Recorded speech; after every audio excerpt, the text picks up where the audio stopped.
जी तो स्टूडेंट्स, आज का हमारा टॉपिक है Newton first law of motions. जो मोशन के लॉ हैं ये न्यूटन ने बनाए थे और ये तीन थे: first law of motion, second law of motion और थर्ड लॉ ऑफ मोशन।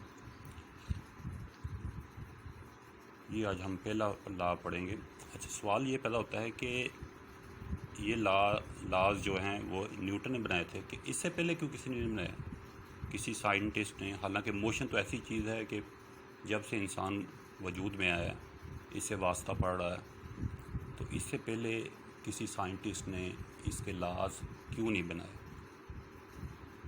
तो इसका आंसर यही है कि इससे पहले जो भी साइंटिस्ट, जो भी लोग थे, वो मोशन को ऑब्ज़र्व करते हुए और इसके लॉज बनाते हुए जो पहला कदम उठाते थे वही गलत उठाते थे।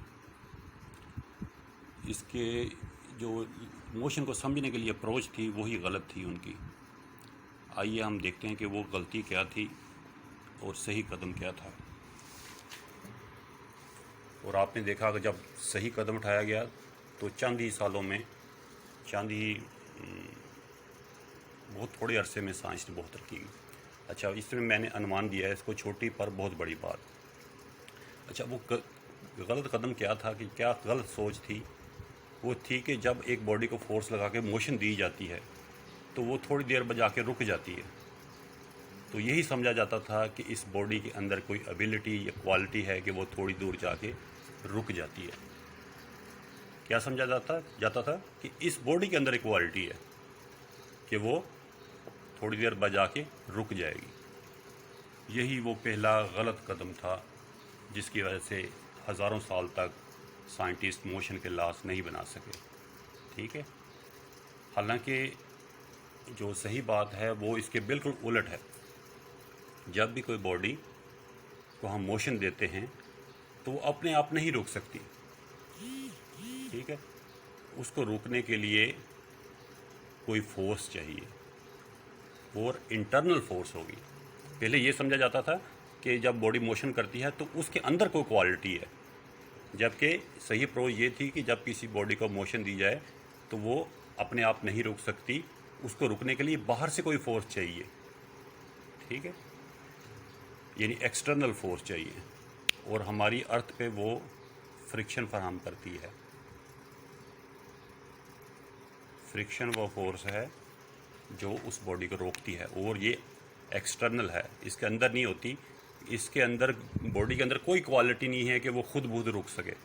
अगर ये फ्रिक्शन ना हो तो वो हमेशा के लिए मूव करती रहे बगैर किसी फोर्स के। यानी एक दफ़ा मोशन में आ गई तो वो हमेशा उसी स्पीड से मूव करती रहेगी, एक ही यूनिफॉर्म स्पीड ऐसे। ठीक है, और यूनिफॉर्म स्पीड का लफ्ज़ मैंने यूज़ किया है इधर। तो यूनिफॉर्म स्पीड से का मतलब क्या है कि एक ही स्पीड किसी भी टाइम पे देख लो, उसकी स्पीड एक जैसी हो, इसको कहते हैं यूनिफॉर्म स्पीड। जैसे ज़मीन सूरज के गिर्द घूम रही है एक ही स्पीड के साथ। अच्छा, अब इसकी एग्जांपल्स मैं दे देता हूँ आपको। एग्जांपल इसकी, जैसे एक पैराट्रूपर है, ऊपर से जंप करता है। एक पैराट्रूपर है, ये उसका पैराशूट है। ठीक है, ये आदमी उसके साथ लटका हुआ। अब नीचे से जब ऊपर से जंप करता है तो वेट उसका नीचे की तरफ अमल कर रहा है, और जो हवा की फ्रिक्शन है वो ऊपर की तरफ अमल कर रही है। तो ये दोनों फोर्सेस जो हैं, वेट की और उसका एयर का रिएक्शन जो है, वो दोनों एक दूसरे को बैलेंस कर देते हैं। तो इस बॉडी के ऊपर ज़ीरो फोर्स लग रही है। जब ज़ीरो फोर्स लग रही है तो ये यूनिफॉर्म वेलोसिटी के साथ नीचे आता है।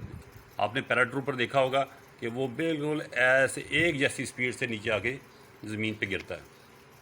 ठीक है, तो वो यूनिफॉर्म स्पीड होती है। और यूनिफॉर्म स्पीड, एक चीज़ अभी मैं आपको बता रहा हूँ, ये आपने बहुत इंपॉर्टेंट चीज़ है, अपने जहन में रख लेनी है कि अगर कोई बॉडी आप देखें कि एक जैसी स्पीड से चल रही है तो उसके ऊपर कोई फोर्स नहीं लग रही होती।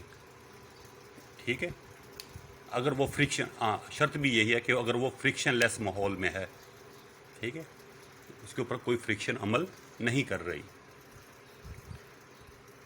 जैसे कि अच्छा, एक तो मिसाल मैंने ये पैराट्रूपर दी है। दूसरा, इसकी अगर आपने बिल्कुल वाज़ेह मिसाल देखनी है तो फिर आपको स्पेस में देखना पड़ेगा। जैसे स्पेस में जो एस्ट्रोनॉट जाते हैं बाहर उधर, तो वो जब मूवमेंट करते हैं तो वो किसी चीज़ को फेंकते हैं तो वो ऐसे बिल्कुल एक ही स्पीड पे हवा में जाती है।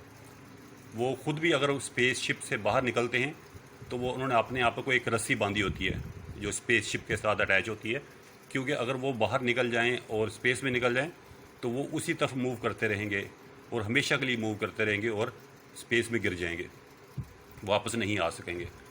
ठीक है, तो उनके यहाँ सूट के अंदर एक सिस्टम लगा होता है कि वो रॉकेट सिस्टम तरह का होता है, तो एक वो बचाव के लिए होता है, या फिर वो रस्सी बांधते हैं। तो क्यों बांधते हैं कि वो एक दफ़ा अगर कोई स्पेस में गिर जाए, ठीक है, तो वो फिर वापस नहीं आता, वो चलता जाता है हमेशा के लिए। ठीक है, तो ये हमें इसकी स्पेस में मिसाल मिल सकती है। तो ये चीज़ आप जहन में बिठा लें कि जो बॉडी एक दफ़ा मोशन में आ जाती है वो अपने आप नहीं रुक सकती, वो हमेशा के लिए मूव करती रहती है। यही था वो पहला सही कदम सही सिमत में, जिसकी वजह से फिर आगे न्यूटन ने 3 लॉ बनाए और फिर साइंस ने बहुत तरक्की की। इन लॉ को यूज़ करते हुए मैकेनिक्स में बहुत सारी चीज़ें बनी, गाड़ियाँ बनी, जहाज़ बने, इस तरह की सब जो मैकेनिकल चीज़ें हैं इन्हीं लॉज की तरह बनी। अच्छा, पहला लॉ क्या है, आप हम पढ़ते हैं इसको। A body continue its state of rest और uniform motion in a straight line provided no net force act on it. अच्छा, ठीक है, अब ये वही चीज़ बता रहा है जो लॉ ऑफ इनर्शिया में बताई थी। इनर्शिया में बताई थी कि जो बॉडी रेस्ट पे होती है या मोशन में होती है वो अपनी जो स्टेट है उसको कंटिन्यू रखना चाहती है। अच्छा, इसमें दो मैंने अंडरलाइन किया हुआ है, uniform motion in a straight line. अभी मैंने यूनिफॉर्म मोशन को एक्सप्लेन भी किया है कि जो जिसकी वेलोसिटी बिल्कुल यूनिफॉर्म हो या एक जैसी वेलोसिटी हो, मुख्तलिफ टाइम पे ऊपर देखें आप ऑब्जर्व करें तो एक जैसी वेलोसिटी हो। ठीक है, तो उसको कहते हैं यूनिफॉर्म वेलोसिटी। और नेट फोर्स क्या होता है, इसमें नेट फोर्स का लफ्ज़ यूज़ किया गया है। ठीक है, हर लफ्ज़ का कोई मतलब होता है डेफिनेशन में। ठीक है, तो इसमें ये नेट फोर्स का लफ्ज़ यूज़ किया गया। तो नेट फोर्स देखते हैं, नेट फोर्स क्या होती है। नेट फोर्स को देखने के लिए मैं एक मिसाल देता हूँ। फ़र्ज़ करें जी, ये एक समझ लें बस है। ठीक है, इसमें एक आदमी आगे से धक्का लगा रहा है और दो पीछे से लगा रहे। ठीक है, तो ये बस किधर जाएगी? आप कहेंगे कि जी इस सिमत में जाएगी।